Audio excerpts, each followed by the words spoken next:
এটা এইরকমভাবে ডেভেলপ করার জন্য আমাদের ফিল্ম প্রডিউসার দরকার।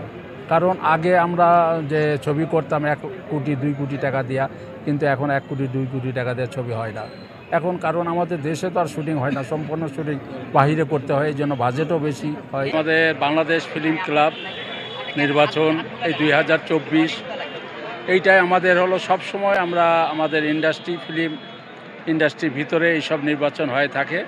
পরিচালক সমিতি, শিল্পী সমিতি এবং ফিল্ম ক্লাব, এই তিনটা আমাদের হলো প্রযোজক সমিতি, এই চারোটা আমাদের ফিল্ম ইন্ডাস্ট্রিতে হয়ে থাকে।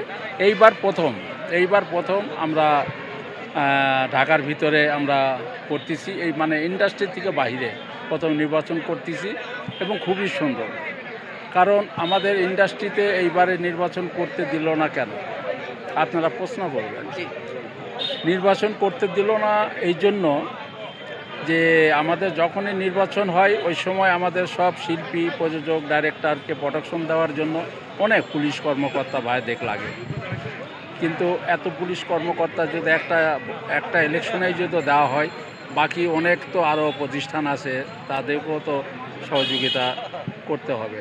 যার কারণে ওনারা বারবার করে বলছে যে আপনারা আপনাদের দায়িত্বে নির্বাচন করেন।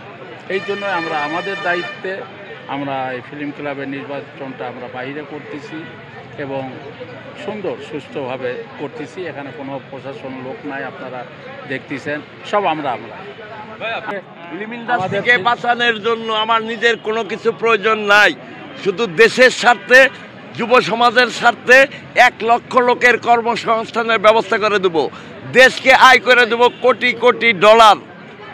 যাক, আমাদের হলো ফিল্ম প্রযোজক এক ভাই একটু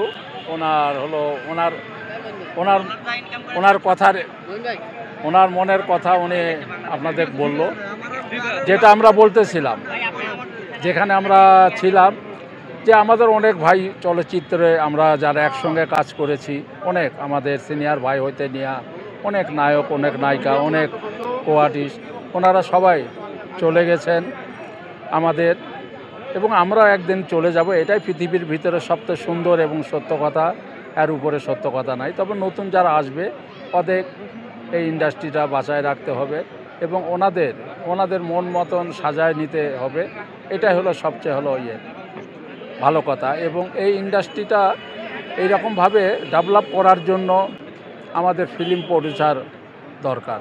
কারণ আগে আমরা যে ছবি করতাম 1 কোটি 2 কোটি টাকা দিয়া, কিন্তু এখন 1 কোটি 2 কোটি টাকা দিয়ে ছবি হয় না এখন। কারণ আমাদের দেশে তো আর শুটিং হয় না, সম্পূর্ণ শুটিং বাহিরে করতে হয়, এই জন্য বাজেটও বেশি হয়, এই জন্য বাইরে থেকে আর্টিস্টও নিয়ে আসতে হয়। এখন তো ইন্টারন্যাশনালভাবে তো সব দেশেই আমাদের বাংলা ছবি চলে, সেই হিসাবে আর্টিস্ট নিয়ে সব দেশের থেকে আর্টিস্ট নিয়ে আমাদের ছবি করতে হয়।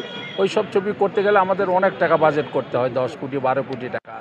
এই 10 কোটি 12 কোটি টাকার প্রযোজক আসতে হবে, কারণ ওনারা আসার আগে চিন্তা করে যে বাংলাদেশে তো সিনেমা হল নাই, কিন্তু চলবে কীরকমভাবে।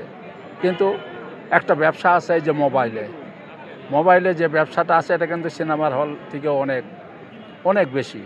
এই জন্য এইসব ব্যবসা করতে গেলে ওই রকম প্রডিউসার আসতে হবে। আর ওই সময় এখন যদি ওই রকম প্রডিউসার যদি আসে, তাহলে আমরা আবার ঘুরে দাঁড়াইতে পারবো।